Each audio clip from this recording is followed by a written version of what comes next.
2,810 Mirror Swarm. That first salvo was devastating. Countless vessels of the King of Nothing were destroyed, painting the Lake of Tears red. Pieces of flesh, bone, chitin, and glass flew in all directions like shrapnel. Tall geysers of foaming water rose high into the air, as if immense payloads of powerful explosives had detonated in the depths of the lake. Looking at the impact of the cataclysmic assault, Seishan could not help but admit that humanity had grown significantly more powerful than it used to be. It was not just about quantity, either. Yes, there were far more awakened now than there had been in the past, including those of higher ranks, but those awakened were also stronger and far more seasoned than they had been before.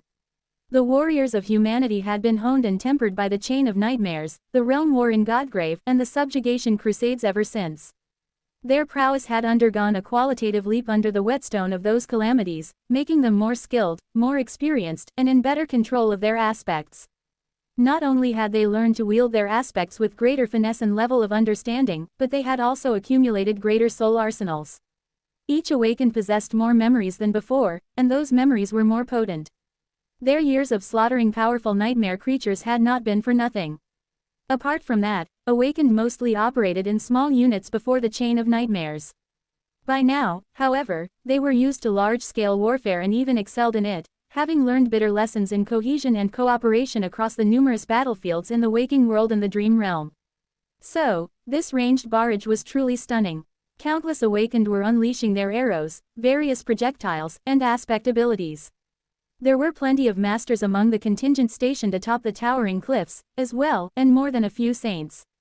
Silent Stalker was there, wielding her bow with deadly intent. So was Moonveil, Ali, and Seard, the latter having partially assumed the form of a radiant harpy. Of course, no one was more deadly than the Dragonslayer. Standing close to Kai, Seishan could appreciate his bowsmanship up close. The dark bow in his hands was a weapon forged for him by the Lord of Shadows in the depths of Ariel's game. The enchanted arrows he used seemed dreadfully potent, as well, and at least a few of them seemed like memories of the supreme rank. Far more deadly than his weapon and arrows, though, was his aim. Nightingale seemed to see everything and react to the smallest movements of his targets instantly. Due to the great distance separating the archers from the lake, most of them simply aimed in the general direction of the enemy. He, however, never failed to sink his arrows in the weakest points of his prey. His voice flowed over the battlefield, instilling confidence and power into the hearts of the warriors. Draw your bows. Strike true. Stay strong. His words were like a magical song that lulled people into being stronger and braver than they were. The warriors of the human domain were fearsome, and the barrage of their arrows was devastating. And yet, it was of no use. No matter how countless of Mordred's vessels they destroyed, it was like a drop in the ocean. And no matter how disciplined and cohesive the human army was, it could not compete with the flawless unity of the countless vessels. After all, they were all controlled by a single wicked mind. Mordred made it to the shore in no time. Seishan's expression darkened. Send forth your echoes. Tell Beastmaster to unleash her thralls, as well. The first line of defense, which was going to suffer the most damage, could not consist of humans. Instead, numerous echoes rushed forward to sap the momentum from the charge of the Royal Swarm, followed by the nightmare creatures controlled by Beastmaster. At the same time, winged abominations plummeted at them from the sky, aiming to tear the enemy apart. Seard and other Defi Enders capable of flight were with them, wreaking havoc among the neat, eerily precise formation of the attacking swarm. The vessels of the King of Nothing were bogged down in the defensive line of echoes and enthralled abominations, suffering greatly from the unceasing barrage of arrows and the devastating attacks of the flying defenders. Mordred's harrowing advance seemed to slow down, at least for a few brief moments. But, of course, it wasn't without a cost. The powerful echoes simply melted under the attacks of his vessels, exploding into a maelstrom of dancing sparks. The thralls of Beastmaster were being butchered with terrible speed. A swarm of strange crystalline wasps rose from the surface of the lake, colliding with the winged defenders of the human domain and slaughtering scores of them in an instant. Seishan sighed. How long do we have to hold him back, exactly? Drawing the string of his bow with a focused expression, Kai answered in an even tone. As long as we must in order to allow the rest of the people to flee toward Ravenheart. A day, perhaps two. Her scarlet lips twisted into an amused smile. 2 days. I am not even sure that we can hold on for an hour. Kai released the string, sending a menacing arrow flashing toward the lake, and glanced at her briefly. Perhaps you can appeal to his conscience. Weren't you two quite close, back in the Song clan? Maybe he'll listen. Sishan stared at him for a few moments. Oh, my, I did not know you had such a biting sense of humor, Saint Kai. Where have you been hiding it? Nightingale smiled. It's gallows humor. Naturally, I developed it when it felt like there was a noose around my neck. Far below, the King of Nothing had already torn apart the first defensive line and was on his way to clashing with the human defenders of the Lake of Tears. Sishan inhaled deeply. I guess this is my signal, then. Stretching her shoulders, she jumped onto the parapet gracefully, glanced down from the great height upon the terrifying battle below, and spent a brief moment to appreciate the awesome majesty of the weeping goddess. I'll try to buy us 2 hours, at least. With that, she took a step forward and plummeted toward the distant ground. She had a feeling that the goddess was going to weep blood tonight. 2811 Mad Demigod. In the end, 2 hours passed. And then 4. After that, Sishan lost track of time. She only noticed that the sun had touched the horizon, and the roaring white expanse of the weeping goddess seemed to be painted red by the flaming glow of the sunset. Or perhaps the canyons were simply overflowing blood, since Mordred was now leading 2 assaults simultaneously, one below the great waterfall and one above it. He was also conquering the Chained Isles at the same time, as well as waging war against the deepest levels of the hive in the glass hell. And who knows what else? You look tired, Sishan. An awakened man wearing a suit of plate armor smiled pleasantly at her from behind the visor of his helmet as his sword rushed toward her heart. Sishan batted the sword away with her forearm and lashed with the other hand. Her fingers tore enchanted metal like paper, ripping the man's throat out. He died drowning in blood. The spell did not announce her kill, though, because the man was merely one of the countless vessels of the King of Nothing, all she destroyed was a minuscule shard of his soul, no more than that. The smell of blood crawled into her nostrils, making her see red. She was dying of thirst. It was ironic. All that was around her were corpses and blood, and yet she could not spare a moment to quench her flaw. She sent the toppling body flying with a strike of her palm and rushed forward, her eyes trained on a lumbering nightmare creature that rampaged among the awakened warriors of the human domain.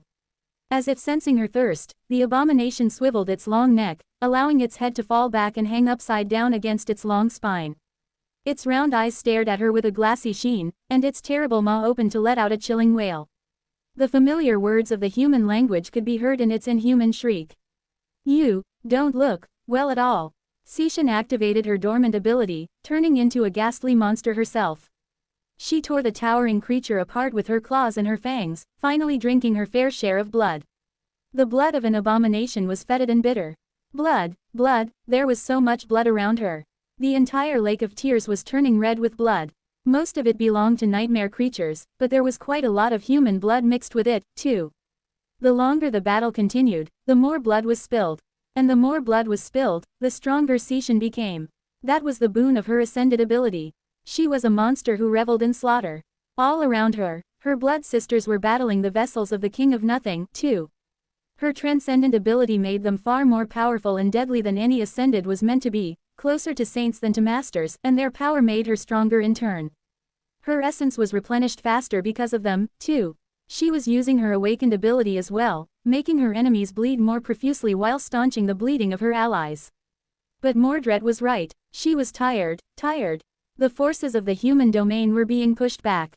Sishan threw the dead abomination down, making the ground shake, and lunged at the next enemy. The enemy met her with a pleasant smile. There, I like your true, hideous face far better. Sishan yelled. All around her, humans and nightmare creatures were laughing at her with the same laugh, looking at her with the same amused gaze, the litany of their voices and howls fusing into a maddening choir. The King of Nothing moved his myriad of bodies with an impossible kind of consonance, their accord too flawless to seem anything but eerie. The defenders of the Lake of Tears were slowly melting under his merciless onslaught, but they were putting up a good fight, too, stubbornly clinging to every centimeter of the blood-soaked ground. The mad demigod they fought against was a harrowing foe, but the soldiers of humanity were not hapless prey, either. They were all seasoned veterans of Armageddon, having spilled their blood and felled terrifying foes on myriad battlefields of the Age of the Nightmare spell. More than that, they were not without advantages in this battle. Far above, Seard clashed with an enormous crystal wasp. Her talons shattered the transparent carapace of the abomination, but the shards were like fatal razors, they pierced the flesh of the radiant harpy, making her scream.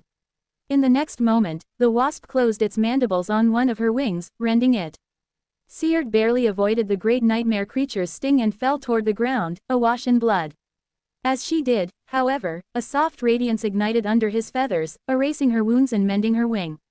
She opened her wings and glided across the surface of the water, then sent herself barreling into the sky once again, colliding with the wounded wasp once more. Nephis might have been away, but her blessing was still protecting the warriors of the human domain, and somewhere far away, she seemed to be paying attention to this battle. As long as they weren't killed outright, her powers would eventually heal them. That was the horror of those who dared to challenge the human domain. It was just a shame that so many warriors defending the Lake of Tears had surrendered to the Dreamspawn instead.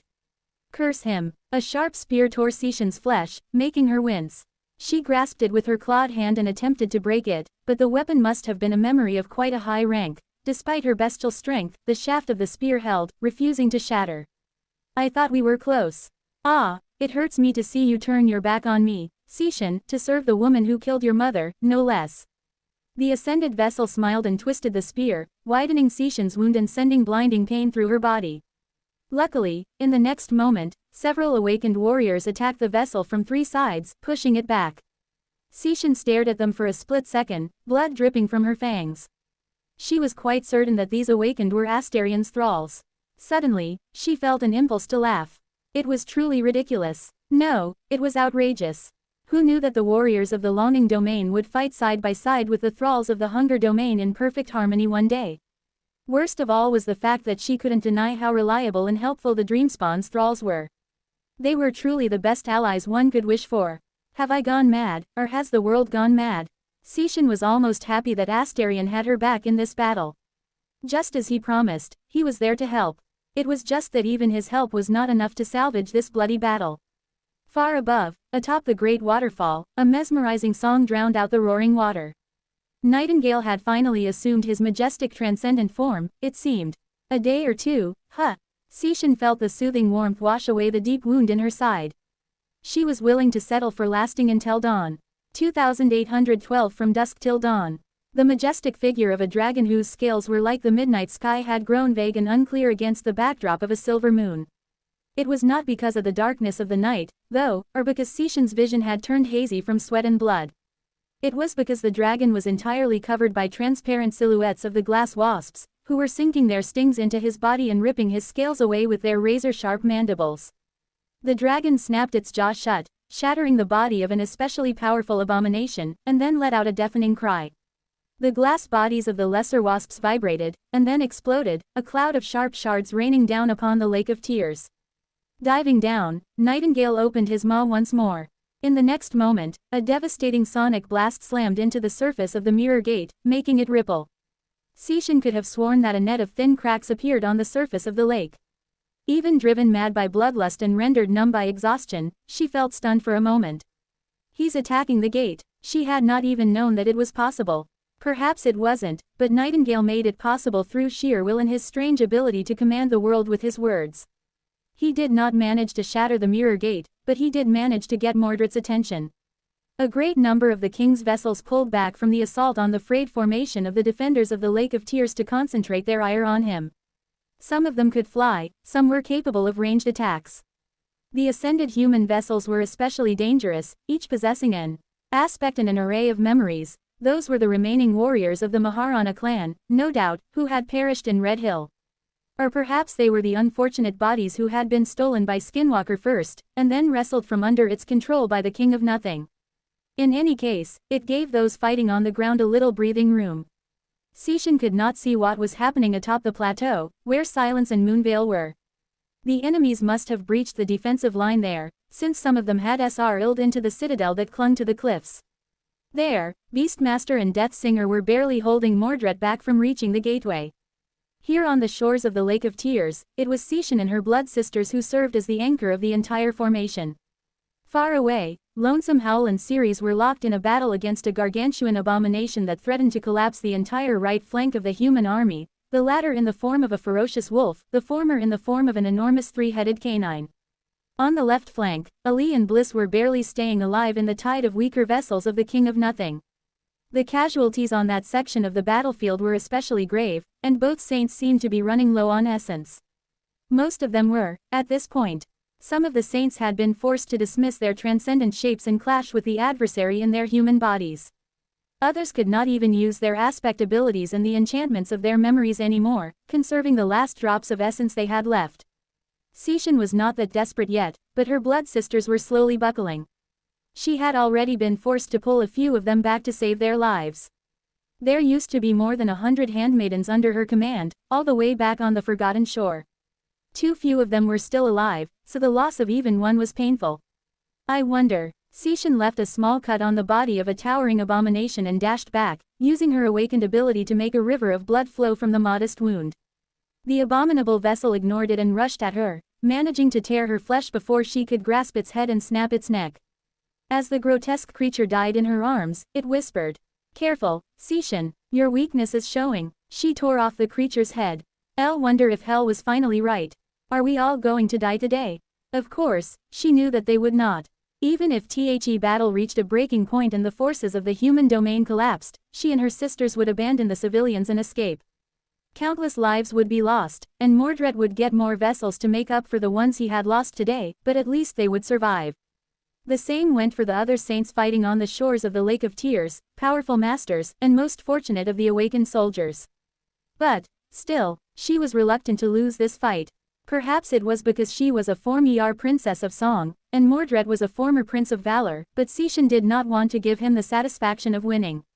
Perhaps it was because she had grown attached to the human domain and its people, becoming infected by the idealism of Changing Star. That girl, Cixin remembered when she had first come to the Dark City.